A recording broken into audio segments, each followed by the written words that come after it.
Hello everyone, watch this review here where they look at the Marvel Universe Loki. You know, that little accessory that comes with the Savage Frost Giant. From that oversized Walmart exclusive Marvel Universe pack that I previously reviewed. Here we have Loki, still in his little original blister from the packaging, just to give you an idea of what that looks like. If you remember, the pack also came with a comic book, which I didn't touch upon in the Frost Giant review, but, you know, it's a reprint of Thor, apparently Thor 175, and unlike some of the other reprints that they've done, it's not just a reprinted cover with a newer issue inside, it's actually the original story, the Fall of Asgard, or a reprint of the original story. Interestingly enough, for something included with the Savage Frost Giant pack, not only do the Frost Giants not play a really prominent role in this, I don't even think they're featured at all. Instead, they have Mountain Giants. They're on the march. Mountain Giants are loose.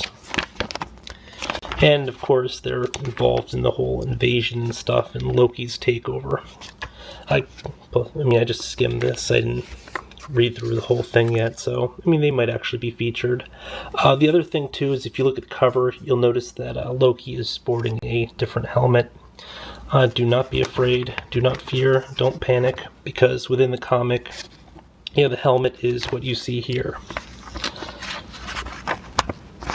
In fact, when you also just look through it, the Loki throughout this doesn't have a cape. The one on the cover has a cape.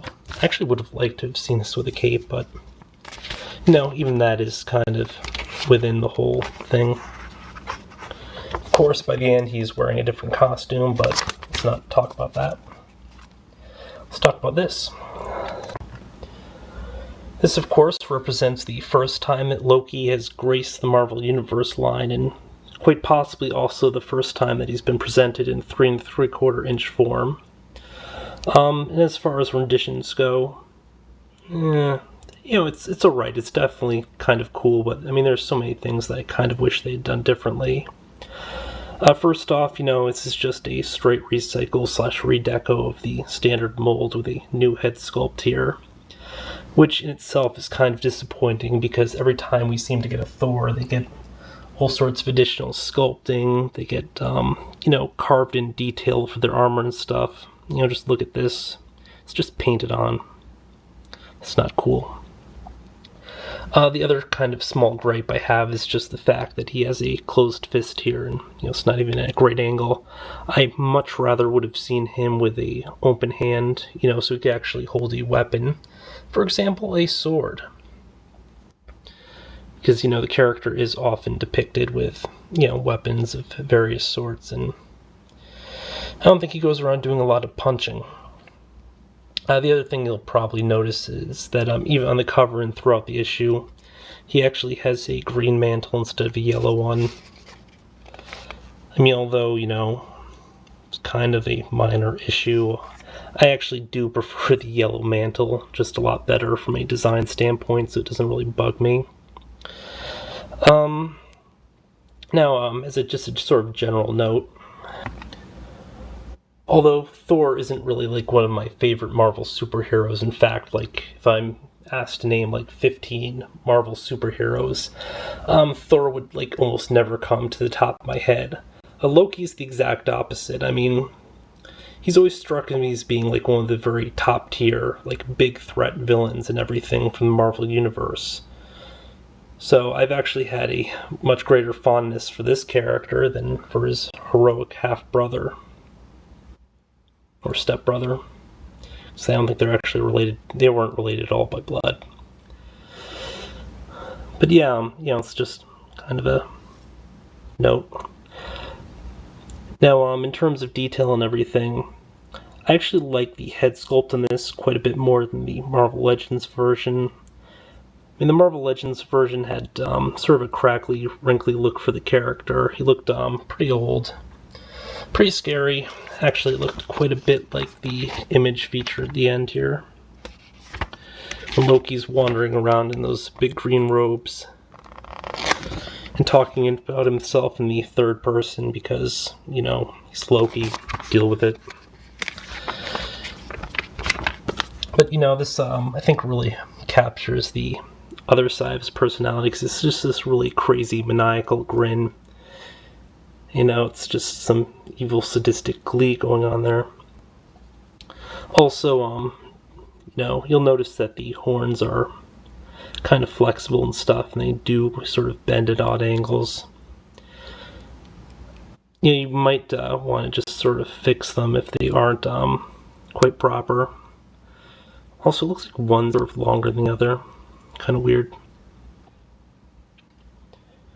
Now, of course, in terms of paint detail and everything, you'll notice that he's got a, sort of painted on area for, I don't know, I guess it's sort of like scaled armor or whatever. I'm not sure what you even call that, but the rest of it does have a bit more detail in like the green areas here, where you'll notice that they use some pretty heavy shading and everything, which is, kind of a neat touch. The yellow portions are mostly just solid, the same color. Not a lot of difference there, although the paint is a bit thicker in areas, I think. But it's more just an issue of the consistency of the material. I don't think that was so much an intentional design choice. The head, of course, has a glossier paint for the crown, the same yellow for the rest of the stuff, and the hair or tail. I oddly can't remember ever seeing Loki's hair, so I'm not sure if this actually is hair. It would be kind of crazy if he'd be blonde and stuff, because, I always assumed that Loki had black hair. I'm actually going to have to look into that. But I mean, that's not even like really painted, that's just solid color plastic. Quick run through of articulation. This is completely standard early Marvel Universe stuff. We have a point of rotation here at the wrist, single joint elbow, rotation at bicep, ball jointed shoulder. Head moves side to side, up and down a little bit. You have to be careful to avoid damaging the ponytail thing here. Torso has a fairly good range, forward to back. And of course they painted the scales up a bit, so, there's no gap when you're posing him. Then, of course, the legs are on a physical ball, as seen here. Information about the characters in the inner thigh, which is kind of tacky, but given the paint and the shadowing and stuff, you probably won't ever notice it. This leg does not want to stay on now. Double joint here at the knee, and a ball and socket at the ankle. So, I mean, all in all, it's actually a pretty decent rendition of Loki. I just wish that they'd done quite a bit more with the figure and character, just because, Thor gets all this special attention and stuff, and Loki kind of got phoned in a little bit here.